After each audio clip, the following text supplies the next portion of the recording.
Hello, everyone. This is your girl, Coach Kakila T. Brown. I help providers like yourself start, build, scale, and grow. So, if you are currently or looking to house individuals with developmental disabilities, there are several housing voucher programs and funding options that can help you with the housing costs and support services. So, here I'm going to give you a little breakdown. All right. Federal Housing Voucher Program.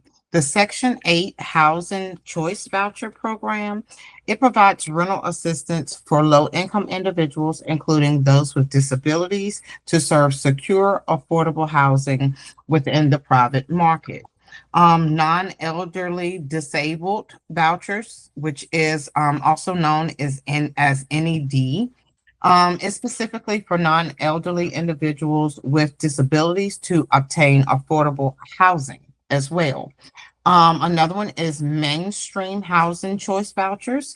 It's similar to the NED voucher, but these are designed and designated for people with disabilities, including DD individuals to access independent living in the community.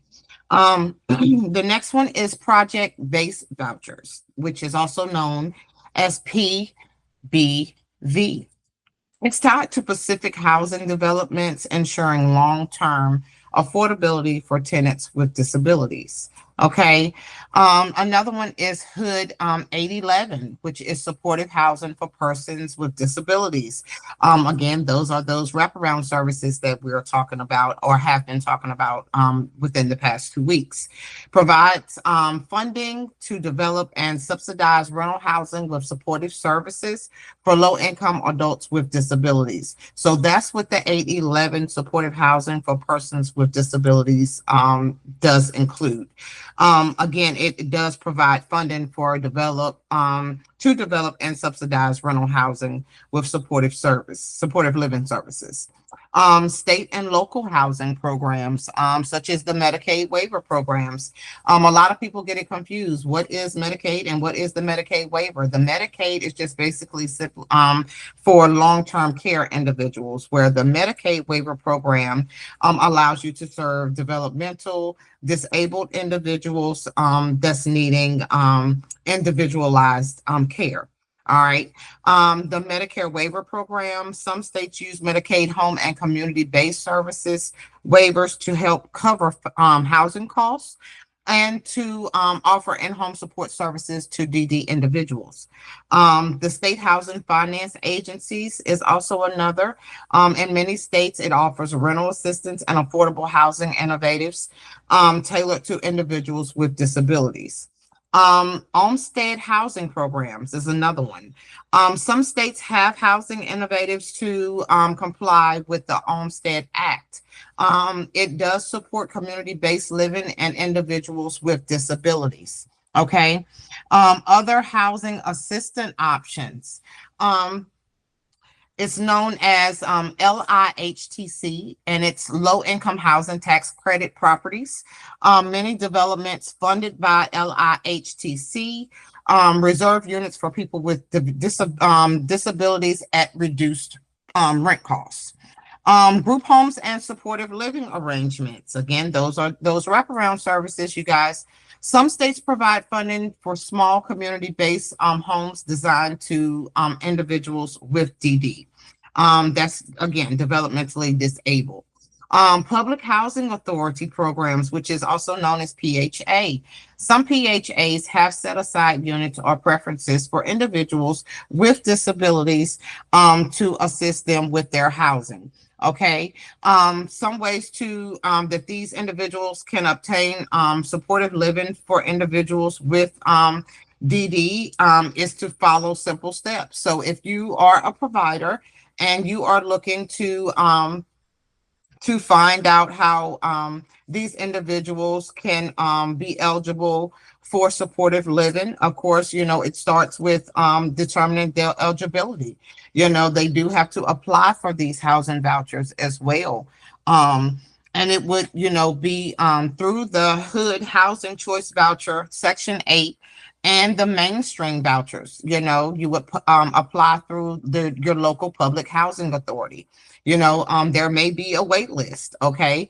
The Hood 811 supportive housing for persons with disabilities. It provides subsidized housings with built-in supportive services. You would have to apply through your state's Hood approved agency or local nonprofit housing organizations. Okay.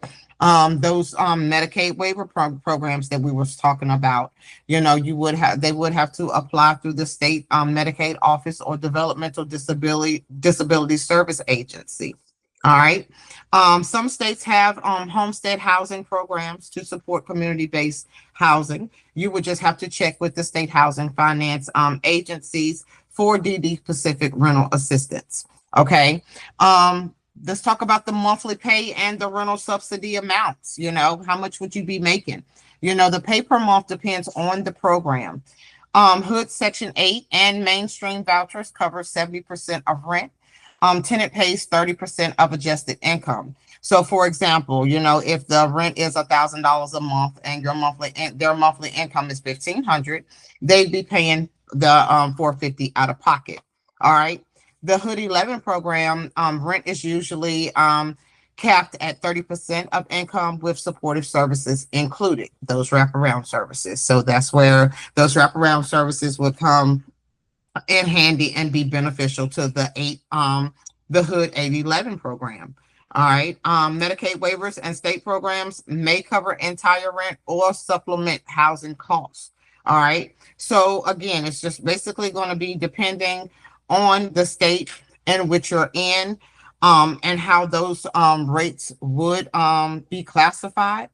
Okay. So it's something that you may want to look into if you are interested in housing, these individuals, and you are looking for other ways for reimbursement. All right. So, there is vouchers that are available to homeless individuals, veterans, a diverse of individuals. It's just going to be all dependent on your targeted audience, and the individuals that you're looking to serve, as well. But the services that you're looking to offer is going to be a total different reimbursement from the vouchers of housing, such as home and community-based services.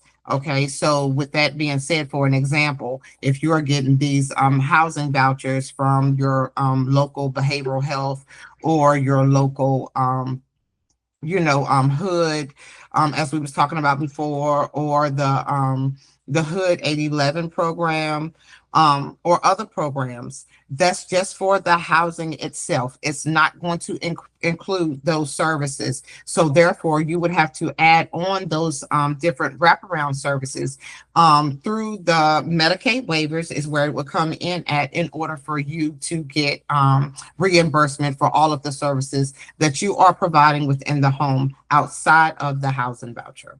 Okay. Again, my name is Coach Kakila T. Brown. I help providers like yourself start, build, scale, and grow. If you are interested in learning more, I will be glad to assist you.